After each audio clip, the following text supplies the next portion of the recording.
Bragging, a behavior as old as time, yet one that continues to intrigue and baffle us. Another of the many mysteries of the human mind. Today we're delving deep into that thing we know as bragging, dissecting its nuances and uncovering the psychology that drives this fascinating behavior. Why do we feel compelled to trumpet our achievements, possessions, and experiences to anyone who will listen? Before we chop it up, though, y'all please do us a favor, smack the dog shit out of that like and subscribe button for us. My friends, it's quick, easy, and helps us out more than you'll ever know. First off, let's just clarify.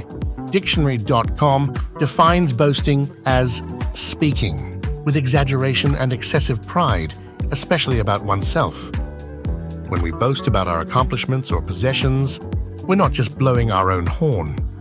We're affirming our sense of self-worth and establishing our place in the social hierarchy. There is a sense with bragging that we are self-glorifying. But is having pride always a bad thing? Appropriate pride is thought of as a feeling of self-respect and personal worth. With bragging, conversely, we are talking about excessive pride. Most of us were taught as children not to brag through sayings such as, "Don't get too big for your britches," or "Your head will be so big it won't get in the door."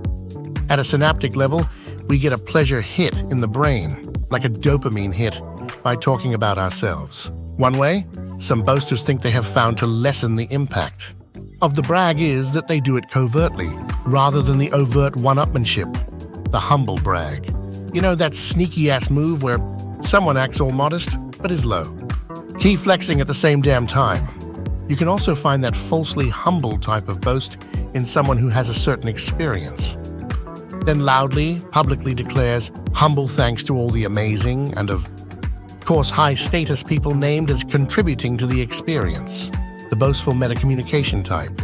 These are the people wanting you to recognize that I am important because I have been associating with these high-status people.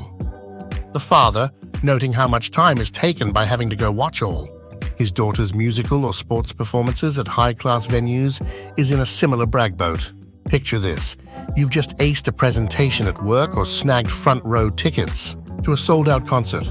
Sharing these triumphs with others not only boosts your self-esteem but also strengthens your bonds with friends and colleagues. Of course, like any coin, bragging has its flip side.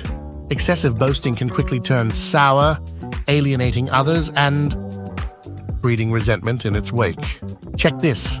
You're at a party chillin' and your friend won't stop going on about their latest promotion or luxury vacation. Instead of feeling inspired, you find yourself rolling your eyes and secretly wishing they'd just shut the fuck up. The truth is, nobody likes a braggart, and constant self-promotion can tarnish your reputation faster than you can say. Stephen A. Smith. What's really driving all that bragging, though? It's like this. Whether it's craving validation or trying to flex your dominance, bragging usually boils down to some deep-seated insecurities and societal pressures. Picture this. You're at some swanky spot, chillin' surrounded by high rollers, and your dumbass start name-dropping big clients and puffing up your achievements like nobody's business. Sound familiar? It's just human nature to want that pat on the back, right? But when you're constantly showing off, you're really pushing folks away. Studies have found that insecurity is at the base of it all. We can recognize the insecurity behind the boasting by noticing these 4 signs. The braggart tries to make you feel insecure about yourself.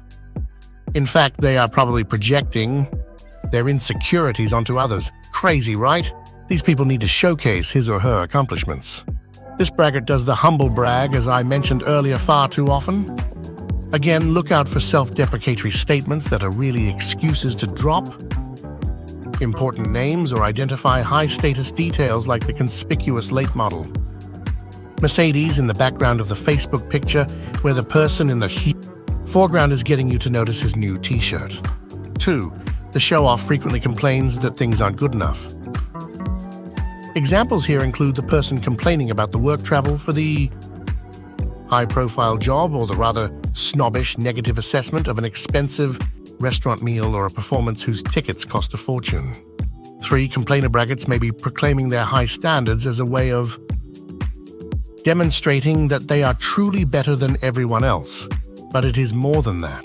They are also trying to prove that they hold themselves to a more demanding set of self-assessment criteria. If you're wanting to apply the N-word narcissism to these attempts to boost self-esteem, you're probably not far off the mark. So, how can we navigate the murky waters of bragging with grace and authenticity? It's all about finding the right balance. Instead of tooting our own horn at every opportunity, let's try to practice humility and active listening. Next time you catch yourself itching to brag, take a moment to pause and reflect on your motives. Are you seeking validation, or are you genuinely excited to share your achievements with others? By approaching communication with mindfulness and self-awareness, we can foster deeper connections and create a more inclusive social environment. We'd love to hear what you think down in the comments.